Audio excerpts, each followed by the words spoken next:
Hey everyone, welcome to the Mark Prater podcast, where we aim to connect our global family of churches with our executive director. Mark, it doesn't look like you're in your office. Maybe you're in a prison cell or something like that, it appears. Yeah, Where exactly are it, you? it does look like a prison cell. The good news is I'm not in prison. Hmm. I'm actually on a retreat, a pastoral team retreat with the guys at Covenant Fellowship Church. And we're doing that at Black Rock Retreat Center, which is near Lancaster, Yeah, Pennsylvania. nice. So you, as our executive director, also are an elder at Covenant Fellowship Church. And that's why you're at the pastoral retreat. So just wanted to ask you about what that looks like serving as an elder in the local church, even as while you take care of so many responsibilities, executive director, and travel around the country. What are your responsibilities at Covenant Fellowship? Yeah. Thanks for asking. First of all, I'm so glad our polity requires that a denominational leader be an elder and pastor in a local church, Yeah, because I think what I do locally as a pastor and elder directly impacts and affects what I do in serving Sovereign Grace. right. So some of the things that I do here at Covenant Fellowship, I'm obviously participating in all the elders meetings. We're having a great retreat here where we're able to pull away and have some big picture conversations participating in that. I lead a faith and work group Bible and book study for people of just any vocation in our church. Right. That's one way for me to be with the members of our church regularly. I also lead our prophecy team, and I'm actively pastoring probably 3 or 4 families in the church as Hmm. well. So, with being away so much and traveling and with your responsibilities, how do you seek to ensure that you actually know the flock? You know, you're actively engaged in caring for the flock. Would it be things like those families that you're actively bringing pastoral leadership, and care to? Yeah, that would be one way. How that'd be one way that I'm accomplishing that. I think the other one would be through the Faith and Work Bible and Book Study. I do those 3 times a year, and typically different members of the church will be in those studies based on their own work schedule.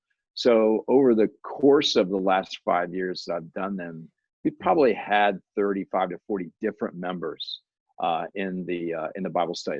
That's one way. You And do then I'm that? Do you very do that online, or is it a phone call or something like that? no, it's live, face Oh, to okay. face, 7 a.m. on Friday morning. Hmm. So we're up early, which is not one of the reasons why maybe people don't attend everyone. So Yeah, I maybe. get that. The other thing that I do, I'm real intentional about, is on Sundays I'm at Covenant Fellowship. I really try to be at the front doors, just greeting folks. Hmm. And if there's somebody That's I've excellent. not met before, I'm introducing myself to them. Yeah. So while you're juggling the responsibilities of being a local church pastor and the responsibilities of executive director, um, how do you figure out what to prioritize? What does that look like for you, prioritizing those different responsibilities in a very busy life? Yeah. Well, I begin with my time with Christ. Hmm. I've just got to be in God's word every day. I really do believe that if if I'm not growing in my relationship with Christ, I'm not going to serve my family well, my Yeah. church, or our family of church as well. So that's right at the Yeah. top of the list. Next is my family, and making sure I'm getting sufficient time with Jill.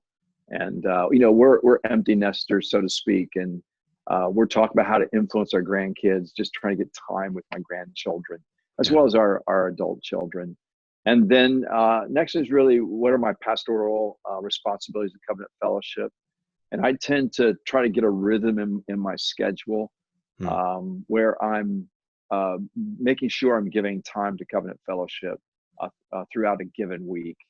And then obviously what I do for Sovereign Grace. And actually within that, since you asked, one of the things I've been doing for probably 2 or 3 years now is blocking time in my schedule for strategic thinking, Hmm. which is typically on Friday mornings, and then blocking time in my schedule for regular study and reading. I find if I don't do that, the tyranny of the urgent Yeah. consumes my schedule, and I just don't get time to really think about where we're headed as a family of churches. So it's just closing off time, alone in your office, computer open, Yeah, thinking, praying, praying. planning, Yeah, studying. What it what are you studying currently that's helping you in this? yeah.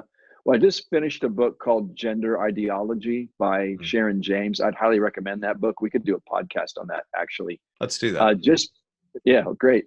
Just because of all of the gender related issues happening in the culture that are Yeah. now being pressed upon the church.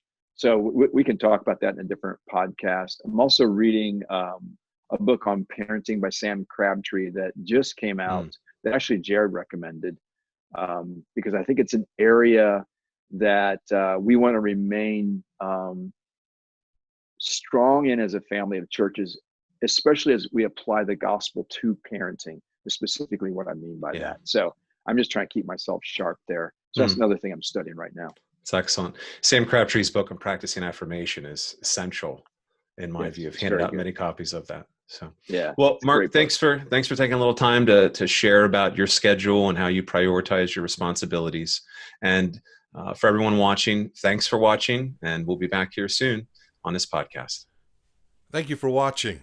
If you have questions or comments, Mark would love to hear from you. For more videos like this, hit subscribe on YouTube or by email at markkprater.com.